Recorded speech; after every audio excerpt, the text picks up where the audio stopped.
Hello everyone, I am Raktim Midda. So this is a task given by Mr. Vimal Daga sir under LW Summer program. In this task, I will show how I created one Python face recognition application which can do certain tasks on recognizing faces like AWS resources provisioning, WhatsApp message sending, emailing, etc. So let me go to Jupyter Notebook. So this is my code. First of all, we are importing some libraries, and then here I'm using Cascade frontal face.xml. This is a pre-created model, so I'm using this as my face classifier, and we are using face underscore extractor one function, and this function is using this Cascade model to detect the face. Next, I'm starting my webcam, and then I'm creating one folder so that I can store the images, and if this folder already exists, then we are dealing with the exception. Next, we are using that face extractor function, and we are keep on extracting the face from the live feed, and we are storing that image in JPG format. Finally, after 100 count, the 100 faces count, it will break the loop and it will come out. So let me quickly run this thing, and you will see here it started capturing my faces, and it's capturing my face, and it's done. So face capturing part is done. Next, we need to train the model. For that, I'm importing some libraries, and then I'm pre-processing those images, and finally I'm training the model. So model trained successfully because only 100 images we have. And then I have two functions. One is using PyWhatKit library. Due to some privacy, I'm not exposing anyone's phone number here, but in your default browser you have your WhatsApp web signed in, then you can just put any phone number here and you can send any messages. And next, for email also, I'm just as a sample just write these codes. We are using SMTP library, and then we are logging to Google's SMTP Gmail server, and then we can send email using this function. So this two part I'm just skipping for now.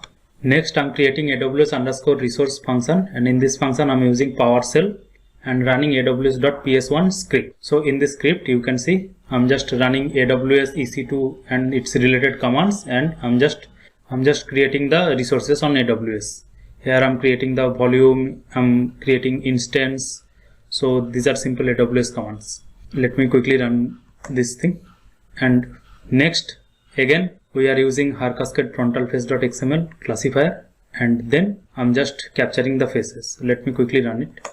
And then here I will start recognizing the face, but before that I want to go to AWS management console. So this is my AWS console. I want to go to EC2 so that I can quickly show you. If you see in running instances, there is no instance running. If I quickly go here, there is no instance running. And if you see on the security groups, you will see there are two security groups, but you will see one security group come out dynamically. And in key pair, you can see there is one key pair, but one will come out dynamically. And in volumes, you can see there is no volume. So this is my basic AWS setup, and let me quickly run this. So first of all, in this code, we are again starting our camera, and I'm using success equals to false. So this is a temporary variable, because as soon as the confidence score goes above 90%, it will make the temporary variable true and it will break the loop.